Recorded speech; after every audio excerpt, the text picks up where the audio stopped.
Well, Sam, I guess I go the farthest back with Sam. Back to 1954, right here on these grounds, we had the National Convention, and even then Sam stood out in the crowd because, as I recall, his jockey shorts were 3 sizes too small and his tennis shoes were 3 sizes too big.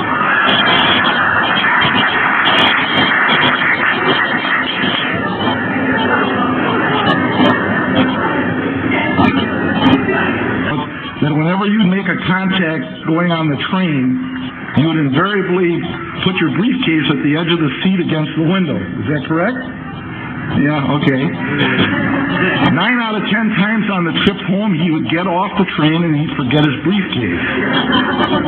At the end of the day, when the railroad personnel would clean the cars, they would find Sam's briefcase, and since it had his name on it, they would return it to the Lost and Found department at the Penn Central Railroad Station in Penn Station. And at that time, the division office was in the Penn Central Station, in the same building. So the Lost and Found people would therefore call the Hoover office upstairs, and your secretary, Chris, I believe, Sam, she would then go downstairs and pick up Sam's bag. Well, Sam would never remove the return tags that were put on the bag every time he lost it. So eventually the handle of the bag looked like it was full of Christmas tree ornaments because it had so many tags on it. And then Chris had to go downstairs and get his bag so often they called her by her first name.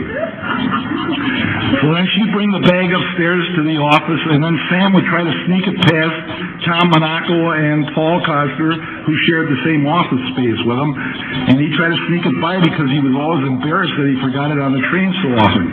But they always found out. He never fooled anybody. And Sam got on the subject of professional appearance and the appearance the office should be in that would befit the Hoover image. Well, as he's giving this manager the conference, Sam, as you know, smokes a lot of cigarettes, and he'd put the cigarette ashes on the floor, and he was eating candy at that time too, and he'd throw the wrappers on the floor, and all the while he's telling this fella how to have a clean office and brighten up and have a good image. Well, by the end of the conference, the floor was so littered that they practically had to wade through. And he said they left the district manager in disbelief. He couldn't believe what he had heard and what he saw. And the branch manager told me, he said to himself, well, don't do as I do, do as I say. That was another one. You heard that, huh? Okay. All right. Well, you know, there's a lot of sayings all over the room here, and some of them I just read for the first time. I didn't associate those with you, Sam. So, but I do go back and I remember some of the sayings that Sam had, and they always had a different meaning to them. Like he always said, "Faint heart never won fair maiden." That meant go in there, charge in his office, throw the order down, and tell him to press hard. Then there was one, I'd go in and we'd ask for something, and he'd kind of put the stall on me. And he'd say, well, I'll have to massage that. That meant he'd have to check with E.O. Hadfield before he could get back. And he never knew I knew this. But all his sayings had an ulterior motive. Well, then there was the one, we'll have to run it up the flagpole and see who salutes. That meant it was pretty hot and heavy. We'll have to go up, maybe Alsace or okay it, or maybe Fred the Batchy will hear of it and we'll get it. And then there was that last one, and that famous one, and that was, order another carafe.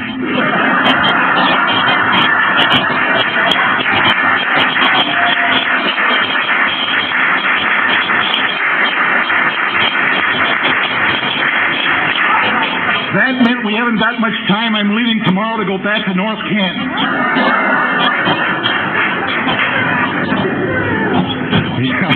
You know, back when I first started working with Sam, that was in the early 70s, they warned me that he kind of liked to imbibe a little. And they told me to watch out.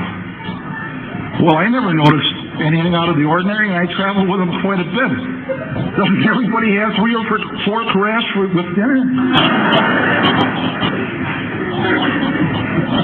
But I did start to wonder, because when we went in to eat at Chops, whenever we'd come in, the maitre d', Sam and I'd come in together, and he'd say, "Show Ernest and Julio to their table."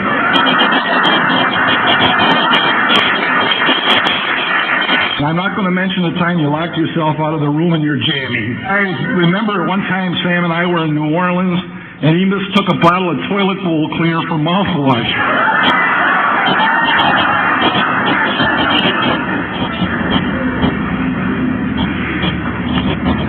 Well, anyway, there's really one story. I think I've told it many times, and this is true. The first week Sam and I went out, I was the division manager down in the old Atlanta division. And he was going to take me around to all the branches, and we were going to do this in 5 days. And there was quite a bit of ground to cover and a lot of people to see. And we were going to have some key dealer contacts.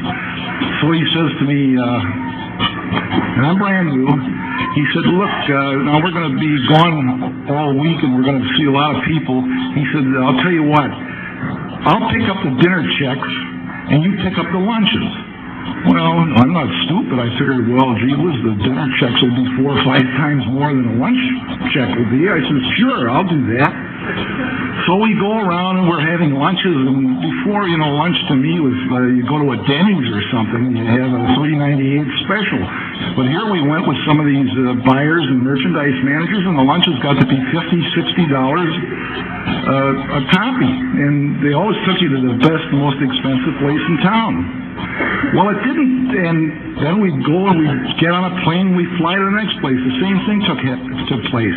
It didn't dawn on me till Wednesday evening that every dinner we were having was on an airplane. We were flying, and I had to pay it all. And to this day, I still haven't got caught up in my expense account.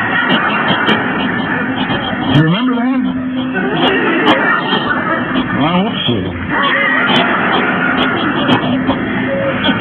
But I think the worst thing he ever pulled on me, and he always delighted in playing jokes. I think he did that with most everyone.